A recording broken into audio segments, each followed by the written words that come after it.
ನಮಸ್ತೆ ಪ್ರಿಯ ವೀಕ್ಷಕರೇ, ಬಿಸಿ ಸುದ್ದಿ ವಾಹಿನಿಗೆ ತಮಗೆ ಸ್ವಾಗತ.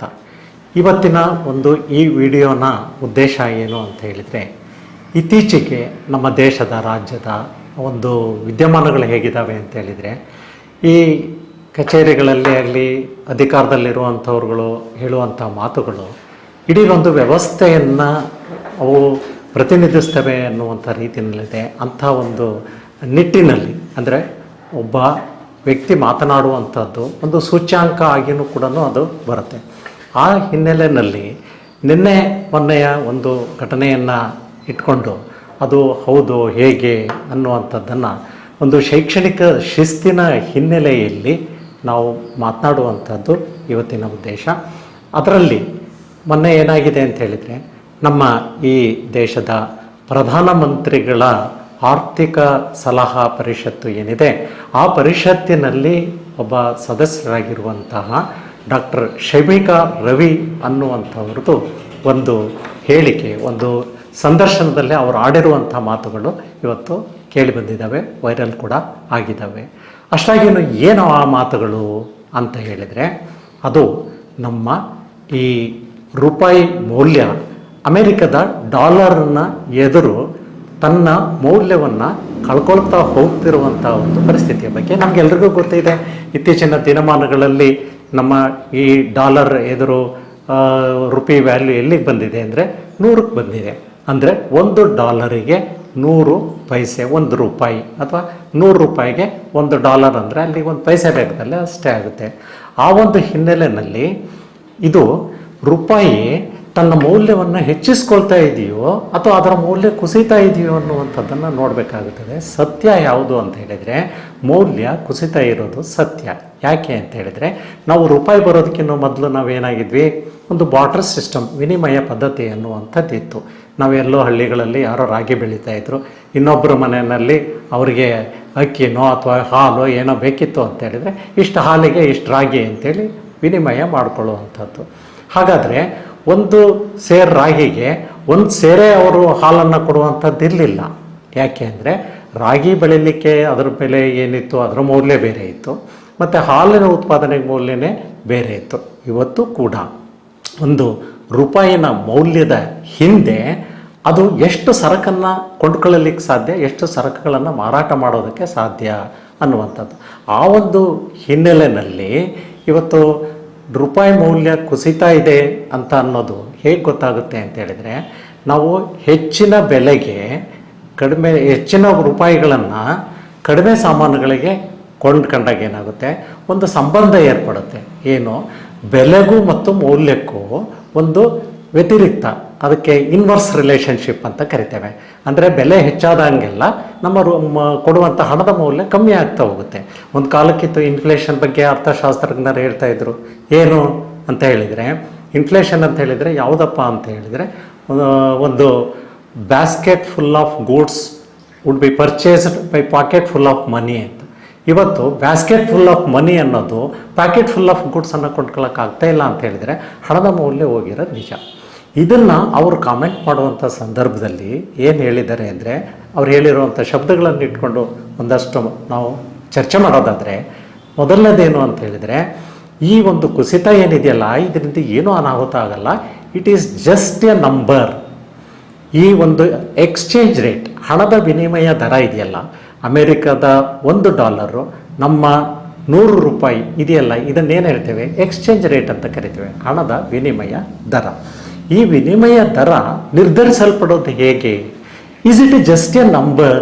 ಹಾಗಾದರೆ ನಮ್ಮದು ಈ ದೇಶದ ಒಟ್ಟು ವರಮಾನ, ನಮ್ಮದು GDP ಅತಿ ಹೆಚ್ಚಿದೆ ಅಂತ ಹೇಳ್ತೀವಿ, ಅದನ್ನು ನಾವು ಜಸ್ಟ್ ಎ ನಂಬರ್ ಅಂತ ಹೇಳ್ತೀವ?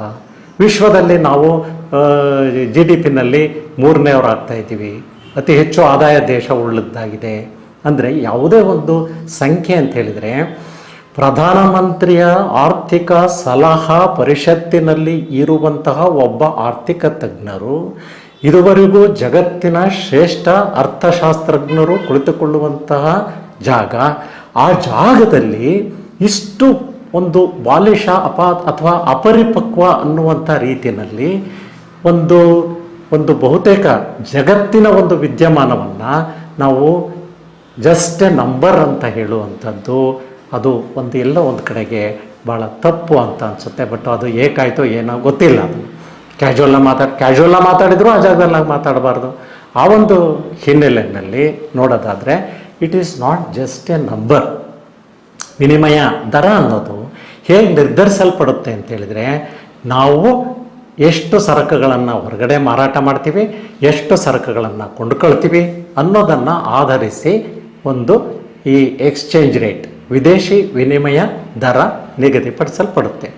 ಹಾಗೆಯೇ ಇವರು ಜಸ್ಟ್ ಎ ನಂಬರ್ ಅಂತ ಹೇಳಿದರೆ, ಅಲ್ಲಿ ಈ ದೇಶದಲ್ಲಿ ಆಗುವಂಥ ಉತ್ಪಾದನೆಗಳು, ಈ ದೇಶ ಹೊರಗಿನ ಕಡೆಯಿಂದ ಪಡ್ಕೊಳ್ಳುವಂತಹ, ಕೊಂಡುಕೊಳ್ಳುವಂತಹ, ಆಮದು ಮಾಡಿಕೊಳ್ಳುವಂಥವುಗಳು ಮತ್ತು ಇಲ್ಲಿಂದ ರಫ್ತಾಗುವಂಥವುಗಳು, ಇಡೀ ಆರ್ಥಿಕ ವ್ಯವಸ್ಥೆಯನ್ನು ಸೂಚಿಸುವಂತಹ ಸೂಚ್ಯಾಂಕಗಳಲ್ಲಿ ಇದು ಅತ್ಯಂತ ಪ್ರಮುಖ ಸೂಚ್ಯಾಂಕ ಅನ್ನುವಂಥದ್ದನ್ನು ಅರ್ಥ ಮಾಡ್ಕೋಬೇಕಾಗಿತ್ತು. ಅದನ್ನು ಜಸ್ಟ್ ಎ ನಂಬರ್ ಅನ್ನುವಂಥದ್ದು ಇದೆಯಲ್ಲ, ಅದು ಇವತ್ತು ಈ ಸ್ಥಿತಿಗೆ ತಂದು ನಿಲ್ಲಿಸಿದೆ. ಮತ್ತು ಹಾಗಾದರೆ ಅವರು ಹೇಳಿದ ಮಾತನ್ನು ಮುಂದುವರೆದು ಮಾತಾಡೋಣ. ಒಂದು ಅದು it is one of the indicators of economic development of A country ಅಂತ ಅಂದ್ಕೊಂಡ್ರು. ಅದನ್ನು ನಾವು ಮ್ಯಾಕ್ರೋ ಎಕನಾಮಿಕ್ ಇಂಡಿಕೇಟರ್ಸ್ ಅಂತ ಕರಿತೇವೆ. ಆ ಮ್ಯಾಕ್ರೋ ಎಕನಾಮಿಕ್ ಇಂಡಿಕೇಟರ್ಸಲ್ಲಿ ಇದು ಒಂದಷ್ಟೇ ಅಂಥೇಳಿ ಮುಂದುವರೆದವರು ಏನು ಹೇಳಿದ್ದಾರೆ, ಇವುಗಳ ಜೊತೆಗೆ ಏನನ್ನು ನೋಡಬೇಕು ಅಂದರೆ ರಾಷ್ಟ್ರೀಯ ವರಮಾನ, ನಾನು ಹೇಳಿದ ಹಾಗೆ ಜಿ ಡಿ ಪಿಯನ್ನು ನೋಡಬೇಕಾಗುತ್ತೆ. ಹೌದು, ಜಿ ಡಿ ಪಿಯನ್ನು ನೋಡೋಣ. ಮತ್ತು ಎರಡನೇದು ಎಕ್ಸ್ಪೋರ್ಟ್ ಅಂತ ನೋಡಬೇಕಾಗುತ್ತೆ. ಹಾಗಾದರೆ ಎಕ್ಸ್ಪೋರ್ಟ್ ನೋಡೋದಾದರೆ ಇದು ವಿನಿಮಯ ದರ ಅದರಲ್ಲಿ ಬಂದಿಲ್ವಾ, ಇದು ವಿನಿಮಯ ದರ ಅನ್ನೋದು ಇವೆಲ್ಲವುಗಳ ಸೂಚ್ಯಂಕ ಆಗೋದಿಲ್ವೇ ಅನ್ನುವಂಥ, ಇವೆಲ್ಲವೂ ಕೂಡ ರೂಡಿಮೆಂಟ್ಸ್ ಆಫ್ ಎಕನಾಮಿಕ್ಸ್. ಅವರಿಗೆ ಗೊತ್ತಿಲ್ಲ ಅಂತ ನಾನು ಹೇಳ್ತಾ ಇಲ್ಲ. ಬಟ್ ಆದರೆ ಮಾತನಾಡುವ ಸಂದರ್ಭದಲ್ಲಿ ಈ ರೀತಿಯ ಒಂದು ಪ್ರೆಜುಡಿಕಲ್ಲಾಗಿ ಮಾತಾಡಿದ್ರು ಅಥವಾ ಏನನ್ನಾದರೂ ಸಮರ್ಥನೆ ಮಾಡ್ಕೊಳ್ಳೋದಕ್ಕೋ ಅಲ್ಲಗಳೆಯೋಕ್ಕೋ ಮಾತಾಡಿದ್ರು ಅಂತ ಅನಿಸುತ್ತೆ. ಅದಿರಲಿ. ಅದು ಈಗ ನಾವು ಈ ವಿನಿಮಯ ದರ ಇದೆಯಲ್ಲ, ಇದರ ಜೊತೆಗೆ ಇನ್ನು ಉಳಿದವನ್ನಾದರೂ ಕೂಡ ನೋಡೋಣ. ಯಾವುದದು? G D P. ಇಲ್ಲಿ ಆಗುವಂಥ ವರಮಾನ ಉತ್ಪಾದನೆ ಏನಾಗುತ್ತೆ, ಆ ಉತ್ಪಾದನಾ ದರದ ಮೇಲೆ ನಾವು ಆಮದು ಮಾಡಿಕೊಳ್ಳುವಂಥವುಗಳು, ನಾವು ರಫ್ತು ಮಾಡುವಂಥವುಗಳು. ಉದಾಹರಣೆಗೆ ತೈಲದ ಬೆಲೆಯನ್ನು ತೆಗೆದುಕೊಳ್ಳೋಣ. ತೈಲದ ಬೆಲೆ ಇವತ್ತು ಹೆಚ್ಚಾಯಿತು ಅಂತ ಹೇಳಿದ್ರೆ, ಈಗ ಒಂದೇ ವಾರದಲ್ಲಿ 3 ಸಾರಿ ಡೀಸೆಲ್ ಪೆಟ್ರೋಲ್ ದರಗಳನ್ನು ಹೆಚ್ಚಿಸುವಂಥದ್ದು ಏನಂತ ಹೇಳ್ತೀವಿ?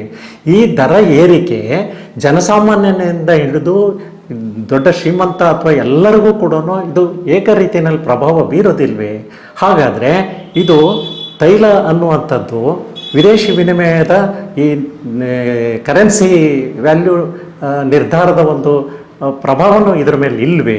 ಯಾಕೆ ಹೀಗಂದ್ರು ಅನ್ನುವಂಥದ್ದು. ಹಾಗಾಗಿ ಅವರು ಹೇಳಿರುವಂಥದ್ದು ಯಾವುದು ಅಂತ ಹೇಳಿದರೆ, ಇದು ಜಸ್ಟ್ ಎ ನಂಬರ್ ಅನ್ನುವಂಥದ್ದು ತಪ್ಪು.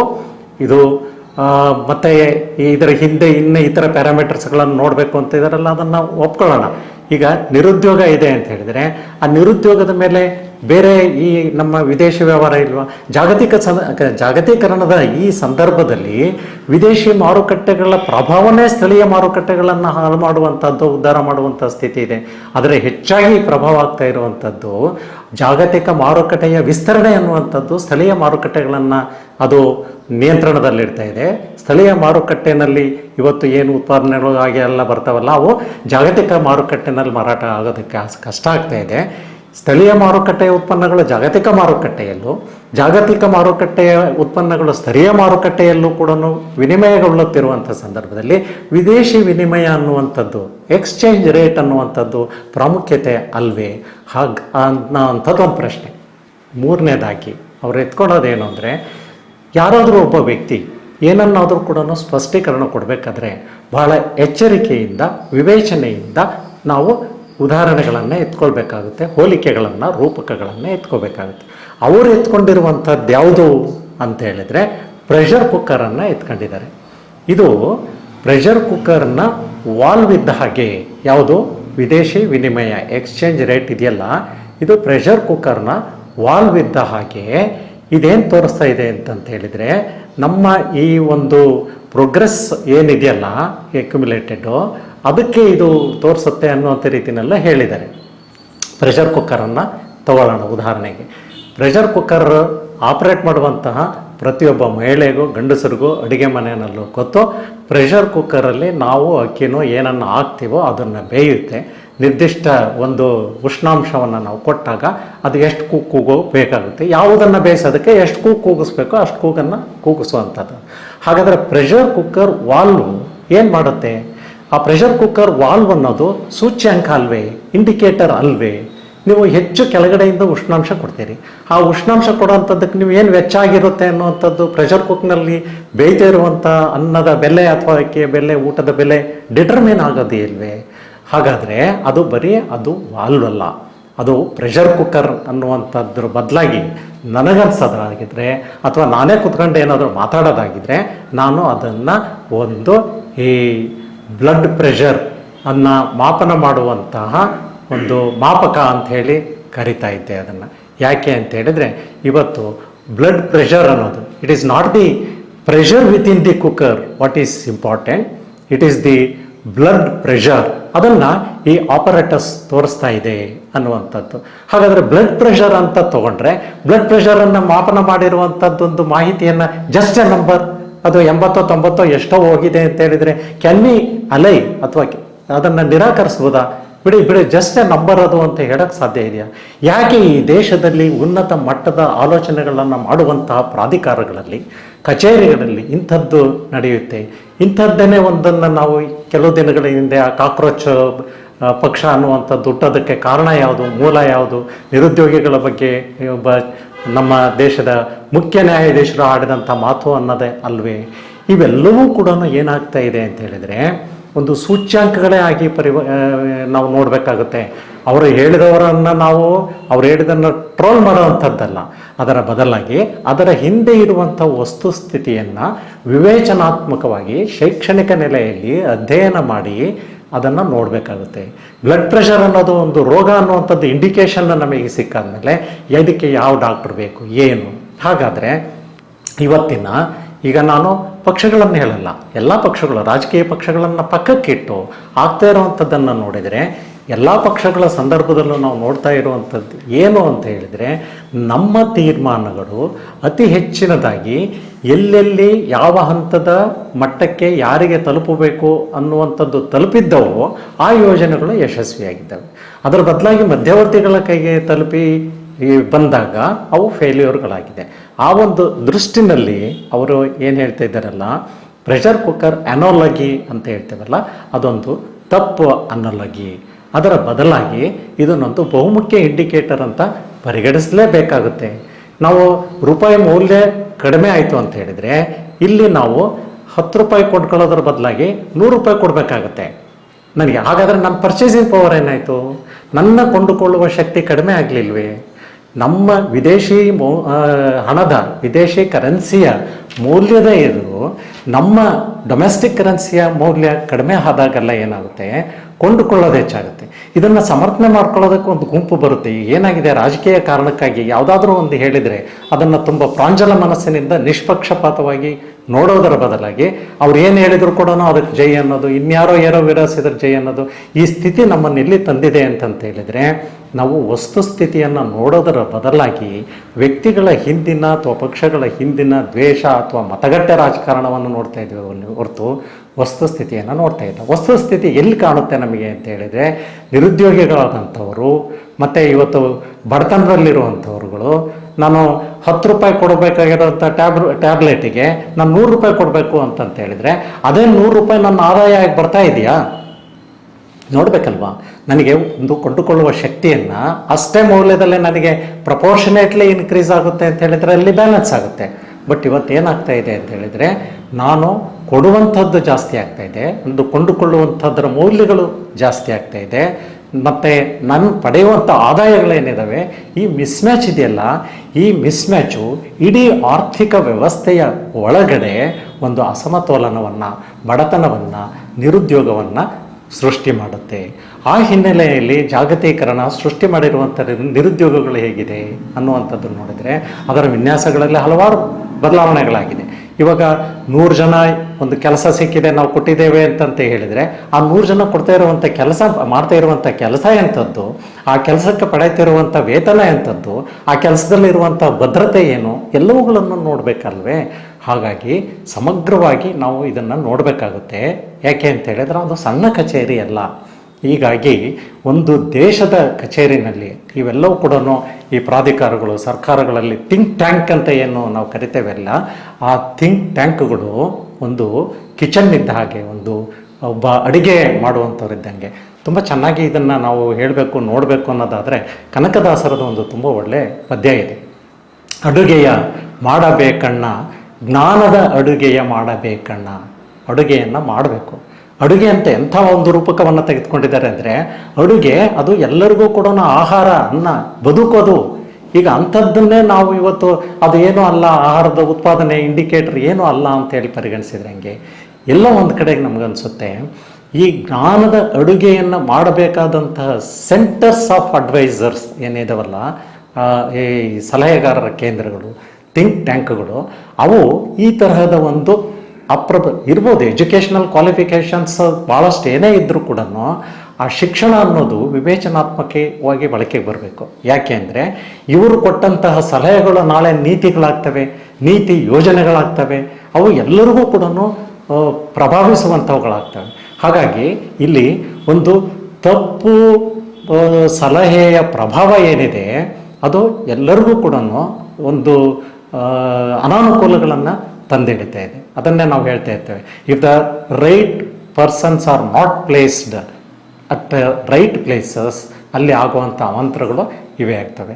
ಇಲ್ಲಿ ಎಲ್ಲ ಒಂದು ಕಡೆಗೆ ಮಿಸ್ಮ್ಯಾಚ್ ಬಿಟ್ವೀನ್ ಅಲ್ಲಿ ಯಾರು ಇರಬೇಕು ಮತ್ತು ಯಾರು ಇದ್ದಾರೆ ಅನ್ನುವಂಥದ್ದು, ಆ ಹಿನ್ನೆಲೆಯಲ್ಲಿ ಏನಾದರೂ ಆಯ್ತಾ ಅನ್ನುವಂಥದ್ದನ್ನು ನೋಡೋದಾದರೆ ನಮಗೆಲ್ಲ ಒಂದು ಕಡೆ ಅನ್ನಿಸ್ತಾ ಇದೆ ಇವುಗಳು ಒಂದು ಸತ್ಯವನ್ನು ಹೊರ ಹಾಕ್ತಾ ಇದ್ದಾವೋ ಅಥವಾ ಎಲ್ಲೋ ಒಂದು ಕಡೆಗೆ ಟೀಕೆಗಳಿಗೆ ಒಂದು ಆಹಾರ ಆಗ್ತಾ ಇದ್ದಾವೋ ಅನ್ನುವಂಥದ್ದು.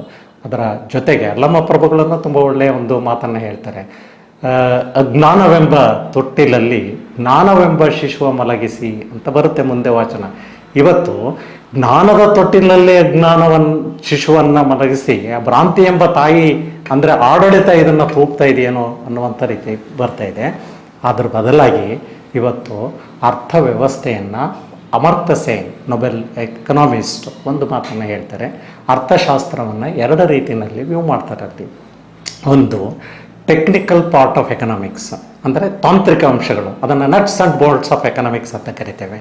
ಇವತ್ತು ನಮ್ಮ ಡಿಮ್ಯಾಂಡ್ ಸಪ್ಲೈ, ಇದು ಮಾರುಕಟ್ಟೆಯ ಬೇಡಿಕೆ ಮತ್ತು ಪೂರೈಕೆಗಳು ಇದಾವಲ್ಲ.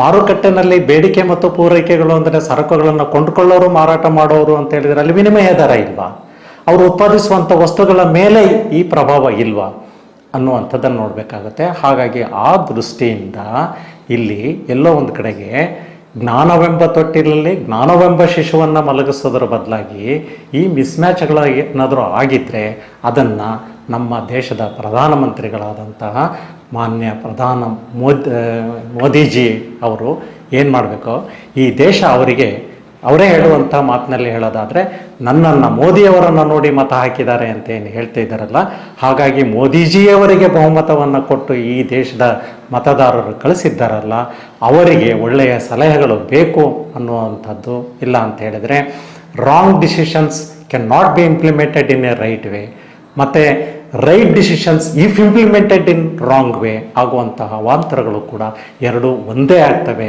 ಅನ್ನುವ ದೃಷ್ಟಿನಲ್ಲಿ ನಾವು ಇವತ್ತು ಒಂದು ಉನ್ನತ ಸ್ಥಾನಗಳಲ್ಲಿ ಸಲಹಾ ಸ್ಥಾನಗಳಲ್ಲಿ ಒಳ್ಳೆಯವರನ್ನು ಇಟ್ಕೊಳ್ಳಿ, ಒಳ್ಳೆಯವ್ರ ಮಾತು ಕೇಳಿದರೆ ಒಳ್ಳೆಯವರಾಗ್ತೀರಿ, ಮೂರ್ಖರ ಮಾತನ್ನು ಕೇಳಿದರೆ ನಾವು ಮೂರ್ಖತನವನ್ನೇ ನೀತಿ ಅಂತ ಮಾಡಿಕೊಂಡು ಬದುಕನ್ನು ಹಾಳು ಮಾಡ್ಕೊಳ್ತೀವಿ. ಹಾಗಾಗಿ ಇವತ್ತು ದೇಶ ಅನ್ನುವಂಥದ್ದು ಒಂದು ಬದುಕು, ಇದರ ಒಳಗಡೆ ಇವತ್ತು ಆರ್ಥಿಕ ಅಂಶಗಳು ಏನಾಗ್ತವೆ ಅನ್ನುವಂಥದ್ದನ್ನು ಗಮನಿಸಬೇಕಾಗುತ್ತೆ. ಇದೆಲ್ಲವೂ ಕೂಡ ಈ ಸ್ಟೇಟ್ಮೆಂಟ್ನಲ್ಲಿದ್ದಾವೆ. ಹಾಗಾಗಿ ಇಂಥದ್ದನ್ನು ಒಂದು ಗಮನವಿಟ್ಟು ಕೇಳಬೇಕು, ಪರಿಶೀಲಿಸಬೇಕು. ಇಂತಹ ಮಾತುಗಳಲ್ಲಿ ಸಾರ್ವಜನಿಕರು ಪಾಲ್ಗೊಳ್ಳುವಂಥ ರೀತಿಯಲ್ಲಿ ಎಜುಕೇಟ್ ಆಗಬೇಕು ಅನ್ನುವಂಥ ರೀತಿಯಲ್ಲಿ ಇನ್ನು ಉಳಿದ ಎಲ್ಲ ಜ್ಞಾನ ವಲಯಗಳು ಕೂಡ ನಡ್ಕೋಬೇಕು. ವಿಶ್ವವಿದ್ಯಾನಿಲಯಗಳು ಇಂಥ ಚರ್ಚಾ ಕೇಂದ್ರಗಳಾಗಬೇಕು ಅನ್ನುವಂಥದ್ದನ್ನು ಹೇಳ್ತಾ ನಾನು ತಮ್ಮೆಲ್ಲರಿಗೂ ಅನಿಸಿ ಮಾತನ್ನು ಮುಗಿಸ್ತೇನೆ. ಧನ್ಯವಾದಗಳು.